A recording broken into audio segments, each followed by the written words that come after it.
Hello.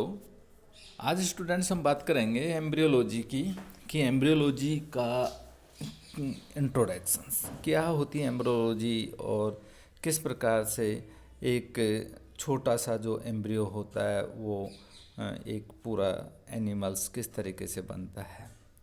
तो embryology जो word है वो ग्रीक लैंग्वेज के एम्ब्रियोलोगस से बना है, जिसका जो मीन्स होता है कि एम्ब्रियो का अध्ययन यानी स्टडी ऑफ एम्ब्रियो।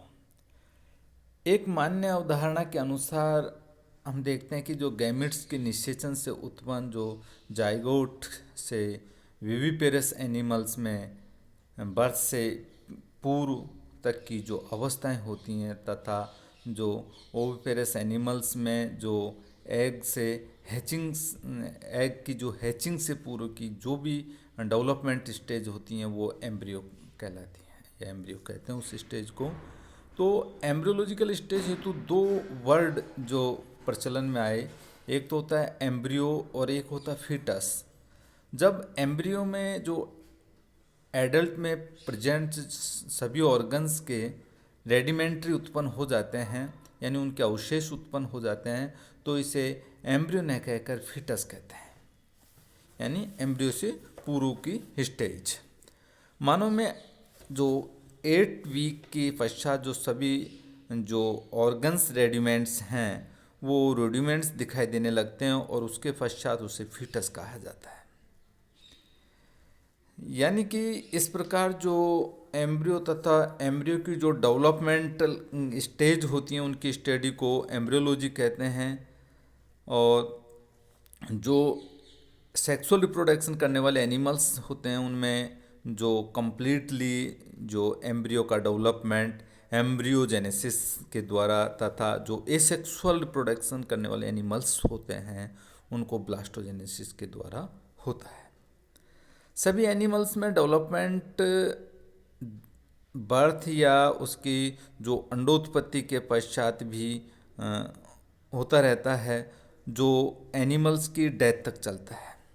तो यानी कि बर्थ और या जो उनका अंडोज उत्पत्ति होती है उससे पूर्व की जो समस्त स्टेज होती हैं जो जिन्हें हम अपन बोहण की अवस्थाएं कहते हैं यानी एम्ब्रियोनिक स्टेज, तथा बाद की जो स्टेज होती हैं उन्हें अपन पोस्ट एम्ब्रियोनिक स्टेज कहते हैं, यानी जो एम्ब्रियोनिक से पहले की अवस्था और एम्ब्रियोनिक के बाद की अवस्था।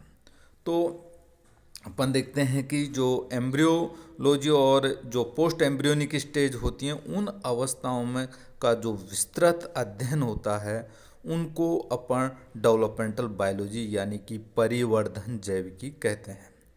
अर्थात एनिमल्स का जो जैविकी का क्षेत्र होता है या भ्रूणकी की जो तुलना में अधिक विस्तृत होता है उसे भ्रूणकी को डेवलपमेंट स्टेज का एक भाग कहा जा सकता है। अब बात आती है डेवलपमेंट की।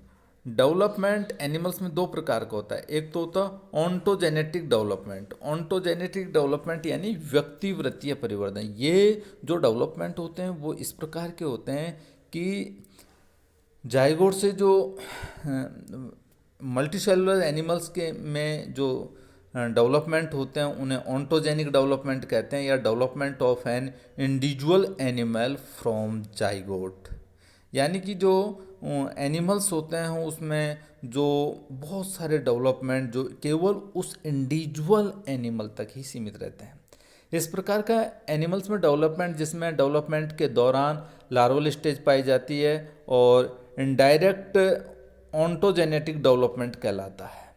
जैसे फ्रॉग होता है, फ्रॉग की लार्वल स्टेज की एब्सेंसी में उनका जो ऑन्टोजेनेटिक जो डेवलपमेंट होता है वो डायरेक्ट ऑन्टोजेनेटिक उनको डायरेक्ट यानी कि व्यक्तिवृत्तीय परिवर्धन या डायरेक्ट ऑन्टोजेनेटिक डेवलपमेंट कहते हैं, जैसे मानव में, यानी उनमें लार्वल स्टेज नहीं होती है। इसी तरह से जो फाइलोजेनेटिक डेवलपमेंट होते हैं जो पूरी जाति का लक्षण आता है उसके अंदर, तो इवोल्यूशन द्वारा किसी प्रकार के विभिन्न प्रजातियों का विकास हुआ, अर्थात डेवलपमेंट ऑफ रेस और स्पीसीज। अतः इसे इवोल्यूशनरी डेवलपमेंट या कार्बोनिक डेवलपमेंट इवोल्यूशंस कहते हैं। टाइम टाइम पर जो एनवायरमेंटल फैक्टर्स होते हैं उनमें जो रेस्पॉन्स के फलस्वरूप जो जीवों में विभिन्न प्रकार के अनुकूलन उत्पन्न होते रहते हैं, जिसके फलस्वरूप जीवों में विभिन्नताएं व नई जातियों का विकास होता रहता है और इस प्रकार का डेवलपमेंट फाइलोजेनेटिक डेवलपमेंट कहलाता है। और ऑन्टोजेनेटिक डेवलपमेंट में एक जो प्राणी विशेष यानी इंडिविजुअल को प्रभावित करता है, जबकि जो अपना फाइलोजेनेटिक डेवलपमेंट होता है उसमें कंप्लीटली जो प्राणी का ग्रुप होता है उसको इफेक्टेड होता है।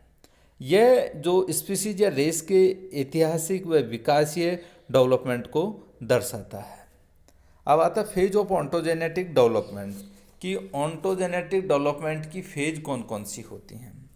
तो ऑन्टोजेनेटिक जो डेवलपमेंट होता है उसमें विभिन्न स्टेज से संपन्न होता है, जिसकी विस्तृत जानकारी हम आगे देखते रहेंगे।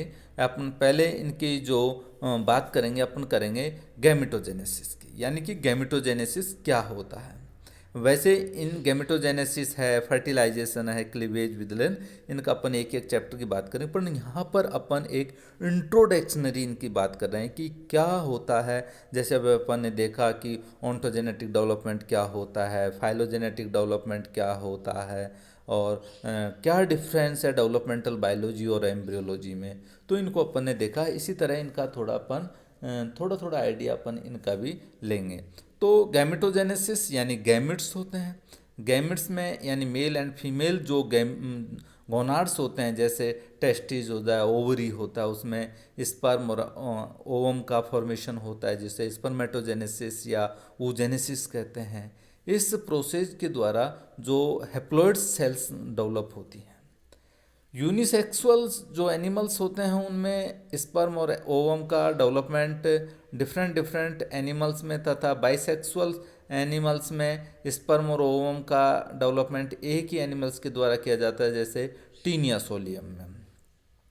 इसी तरह से अपन फर्टिलाइजेशन की बात करें तो इसमें अपन मोटा सा ये देखते हैं कि जब मेल एंड फीमेल जो गैमिट्स होते हैं उनका फ्यूजन होता है, तो उस फ्यूजन का जो कंप्लीट प्रोसेस होता है उसको अपन फर्टिलाइजेशन कहते हैं। और फर्टिलाइजेशन के द्वारा जो डिप्लॉयड जो 2n वाली स्टेज प्राप्त होती है उसको जाइगोट कहते हैं।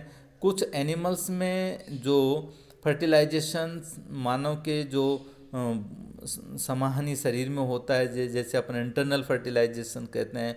कुछ एनिमल्स होते हैं जिनमें शरीर के बाहर फर्टिलाइजेशन की क्रिया संपन्न होती है, तो उसको अपन एक्सटर्नल फर्टिलाइजेशंस कहते हैं, यानी बॉडी के बाहर। कुछ एनिमल्स में जो फर्टिलाइजेशन के अभाव में डेवलपमेंट दर्शाते हैं, जिसे पार्थेनोजेनेसिस कहते हैं। और पार्थोजेनेसिस जो उत्पन्न एनिमल्स होते हैं वो जेनेटिकली जो सहयोग दोनों जो पेरेंट्स होते हैं उनके द्वारा प्रदान नहीं किया जाता है। तो इस प्रकार से हम इनको पढ़ते हैं। इसी क्रम में अपन आगे की ओर चलते हैं तो देखते हैं क्लीवेज स्टेज आती है। क्लीवेज स्टेज में क्या होता है कि जो फर्टिलाइजेशन से उत्पन्न जो जाइगोट होता है उसमें समसूत्री विभाजन होता है, जिसे क्या कहते हैं अपन क्लीवेज कहते हैं। और क्लीवेज से जो एम्ब्रियो में यूनिसेल्यूलर स्टेज से मल्टीसेल्यूलर स्टेज में चेंज हो जाता है। और इस तरह से क्लीवेज से उत्पन्न ठोस मल्टीसेल्यूलर स्ट्रक्चर को अपन मोरूला कहते हैं। इसमें जो मोरूला जो इनकी होती है, गुहा होती है, उस गुहा का फॉर्मेशन से क्या होता है, ब्लास्टुला का डेवलपमेंट होता है। और इस तरह ब्लास्टुला में प्रेजेंट जो कैविटी होती है उसको, जो गुहा होती है उसको, और गुहा को अपन ब्लास्टोसील तथा इसकी सेल्स को अपन ब्लास्टोमियर कहते हैं। तो सभी एनिमल्स में जो डिफरेंट टाइप के ब्लास्टुला पाए जाते हैं, यह एक एकल स्तरीय एक बॉल लाइक स्ट्रक्चर होती है। और इस प्रकार जो ब्लास्टुला का फॉर्मेशन की जो प्रोसेस होता है उसको ब्लास्टुलेशंस कहते हैं।